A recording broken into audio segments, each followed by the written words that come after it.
Mwahisemo neza mukurikira televiziyo isanganiro tubaramutse bakunzi bacu tubahe n'ikaze mu makuru yacu agizwe n'ingingo nkuru zikurikira. Imyidogo ni myinshi ku banyagihugu bo mu Kizingwe Bihara turi muri zone Kanyosha mu ntara mu gisagara ca Bujumbura bidogera kuba batararonka amatara kandi haheze ikiringo kitari gito barayarihiye mwishira hamwe ribijejwe Regideso turabibakurikiza muri ano makuru. Ni iby'ingenzi ko hamenyekana uko amafaranga yagarujwe na leta akoreshwa,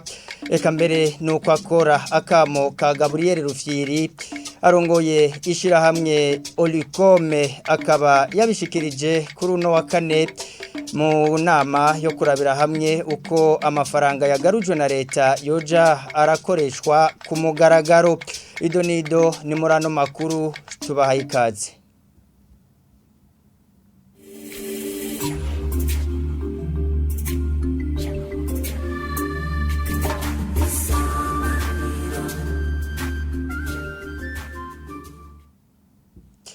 Tuongera kubaramutsa tubaha ikaze muri ano makuru yacu. Imiryango irenga 50 yo muri Kizingwe Bihara muri zone Kanyosha mu gisagara ca Bujumbura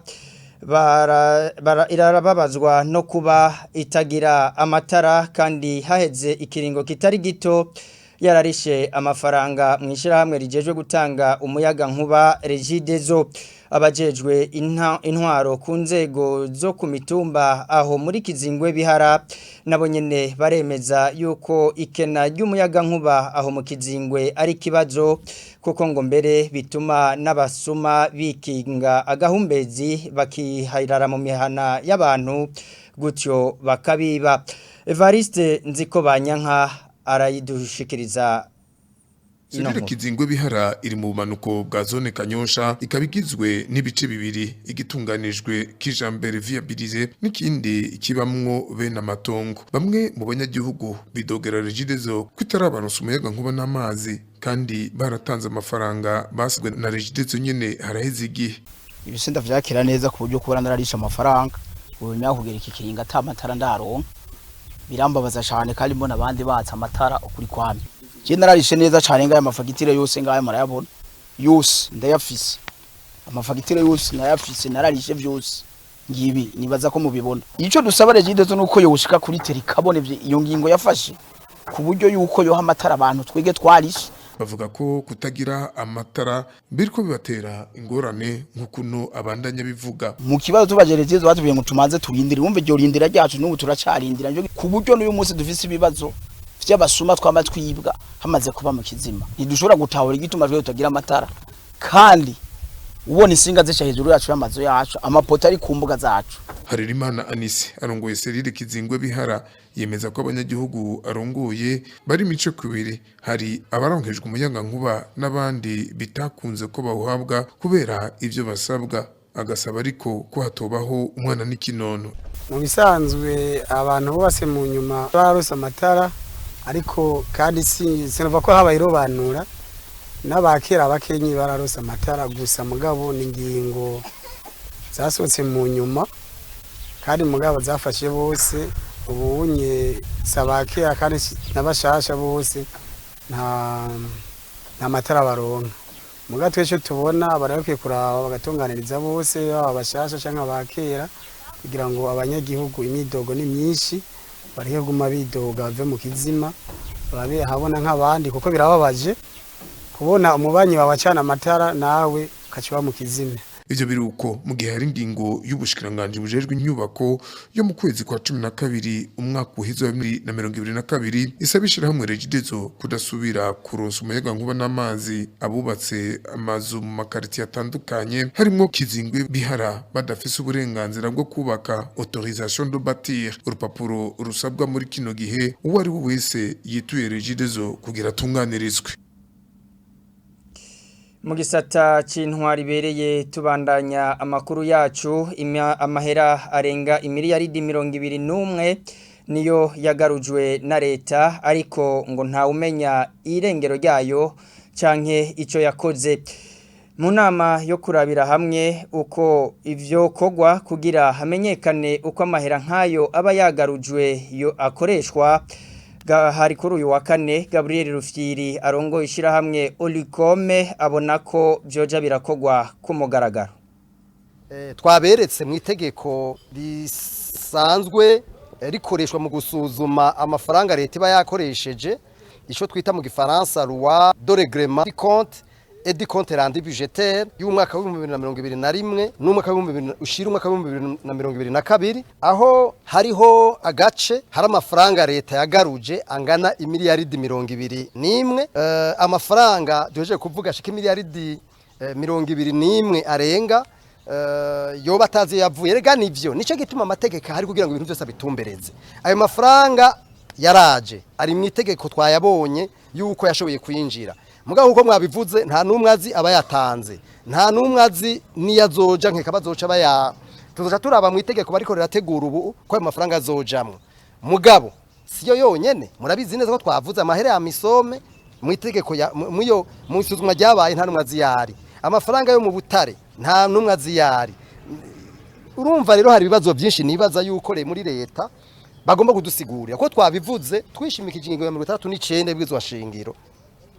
ivuga yuko umwene gihugu wese afise itegeko cyo gukingira ubutunzi bw'igihugu urumva rero twebwe turafise itegeko cyo kubaza leta tuti aya mafaranga none nkumva amahera ya misome muri audit twabonye nta traceability nimwe yerekana yari amafaranga yo mu butare hari ubusa izo miliyaridi 21 zaje ntituza bazitanze zo yavuye none mwe mwumva hatari kiribazo byinshi mujanye no gukorera ku mugaragaro mu bintu by'igihugu. Ubunaho dutandukira igisata c'ubutungane abacamanza bafise uruhara ntangere mu guteza imbere no gukingira agateka kazina muntu mu nyigisho ku barongoye amasentare y'intango mu ntara z'uburaruko bw'igihugu c'u Burundi ni mu ntara ya Kayanza ahabereye iyo nama Dr. Sixte Vinyini Muraba arongoye umugwi w'igihugu ujejwe agateka kazina muntu mu Burundi akaba ahamagarira abacamanza kwitandukanya n'igiturire. Ivyo bintu bijanye n'agateka kazina muntu gahungabana muri ubwo buryo byoshobora kugabanuka kandi dushigikire ni cifuzo ca leta y'u Burundi yuko agateka kazina muntu ko sasagara hose kandi ko umuntu wese yokumva ko atunza agatunganirwa ubutungane nabwo bugakora neza ataho buhengamiye kuko burya umuntu wese mu murimo wiwe abazi ingene akora akabona ingorane hako tubishurira nico gituma tubahamagara kugira abo nyene bavuge ingorane bahura nazo ingene zimeze bace bitangira abo nyene inyishu babona ko zogenda neza mwabonye ko ibikorwa vyakozwe bishigikiwe ku rwego rukuru mu rwego rw'ubutungane ni kuvuga ko na raporo zizova mu zica zishikira umushikiranganje w'ubutungane hamwe n'abandi bose basanzwe bakorana kugira bashobore kubishira mu ngiro tunibutse ko iki cakozwe mu gihugu cyose ntitwari tubimenyereye ko tuza turakora inyigisho nk'izi mu gihugu cyose ku munsi umwe uno munsi nejo tubigira kugira ngo abatwara amasentare y'intango bose mu Burundi twemeze ko baronse izo nyigisho kandi ivyo bashobore gutanga tubishire hamwe dushobore kubishikiriza umushikiranganje tubishikirize igihugu eka n'abarundi bose babimenye ko hari ingendo nshasha ubutungane bugomba gufata. Icyo duhanura murazi ko ubutungane bwategezwa kuba ataho buhengamiye butegeza kubaho budahengamye no kuvuga ko umaze kwakira igiturire uba wataye umurongo nico gituma tunashimana yangingo yafatwa kugira basezerere abantu bamwe bakora muri ico gisata baba bataye umurongo no kuvuga ko haba igiturire haba izindi ngendo sinibaza ko ari igiturire gusa hariho n'izindi ngendo zigayitse zishobora gukorwa n'abacamanza bamwe canke bariya turabitera ivyatsi kandi tugasaba ko ibihano vyoza birafatwa n'ingingo zindi zigafatwa kugira ngo iyo ngendo ifutwe mu gihugu cy'u Burundi. Ivyo rero Dr. Sixte Vinyini Muraba akaba yabivugiye mu nyigisho ku barongoye amasentare y'intango mu buraruko bw'igihugu atari mu nama nkuko nari mpejeje kubamenyesha muri ano makuru amatongo 2% niyo yandikishijwe mu makomine ko yaharugwa ku miliyoni 10 agize igihugu cy'u Burundi mu ruganda rwo kurabira hamwe ivyaranguwe n'umugambi ujejwe ivyo kwandikisha amatongo hari kuri uyu wa kane hamenyeshwa ko impapuro z'amatongo zirengana ko ibihumbi 450 arizo zari zimaze gutangwa kugera muri Kigarama 2022 ubumenyi buke mu byo kwandika amatongo ku bakozi bashasha b'amakomine hamwe na ba musitaneri biri mu bituma ico gikorwa kidakogwa uko bitegerezwa ni nkuru tubaza Ahmed Mutore ku makomini 116 yo hagati mu gihugu 107 ni afise igisata cyo kwandika impapuro ndangatongo aho ico gisata kiri mu makomine hibonekeza ikibazo cyo gushingura neza izo mpapuro bivuye ku bubiko budashemeye iyindi ntambamye no kutabaho ku buhinga bugezweho bwo gushingura impapuro ndangatongo ku rwego rw'igihugu umugambi wo kunagura no gusubiza kanoveri sindimwa PRRPB mu gikorwa cawo cyo kwandika impapuro ndangatongo warashitse kwihangiro mu makomine wakoreyemwo ya Buhinyuza Imuyinga Isare Ibujumbura na matongo mu ntara ya Kayanza Odette Kayitesi umuhuza bikorwa w'uyo mugambi ku rwego rw'igihugu avuga ko barengeje ibice 600 kwijana ku gitigiri c'amatongo yarategekanijwe kwandikwa akanavuga ko ibice 50 kwijana by'abakenyezi bari bitezwe muri ico gikorwa carengejwe bakageza ku bice 70 kwijana harategekanijwe ko turondera muri ayo makomine impapuro ndangatongo zizababa 16,996 ariko mwabonye yuko twashitse ku bihumbi birenga 103 bivuga yuko twashikanye ku ntambwe y'urugero rurenga ibice 611 n'ibice 14 kwijana tugashibishwa n'ingene bonyene bavyishimiye bashobora no kurukoresha mu bindi bikorwa kurondera ingene babaho bashobora kurondera amakredi mu mabanki no mu microfinance kugira ngo biyungunganye mu bindi canke bagende imigambi iterambere n'ibindi bintu byadushimishije cyane kubona umukenyezi ahabwa iteka kugira ngo nawe yandike ku papuro ndangatongo bikaba twashitse ku bice 70 kwijana birenga gato murumva yuko nico kunezererwa cyane Musitanteri wa komini Sare imwe mu makomini uwo mugambi wafashije arashima akavuga ko byatumye igitigiri c'amatata avuye ku matongo kigabanuka cyane twarabishimye kuva icyo gikorwa gitangwe cyo kwandika amatongo y'abene igihugu nubabwiza kuri yuko ubu nta myidogo nta bene igihugu twakira bashwanye kubera imvo z'amatongo no mu miryango turabona neza yuko ubu bimeze neza cyane kuko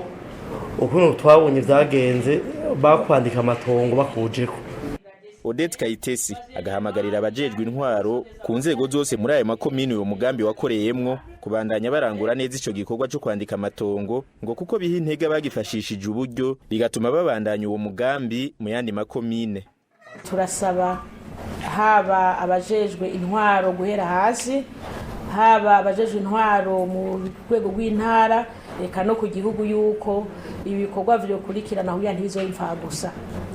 na cyane cyane mu gukurikirana ibikorwa byamaze gukorwa haba no muri vy'amatongo murazi yuko abarundi dufise karanga ko kuvyara cyane ayo izo mpapuro ndangatongo ziriko ziratangwa ejo bazokongera abagabure ayo matongo hagati y'abavyeyi n'abana nabo nyene tubasaba yuko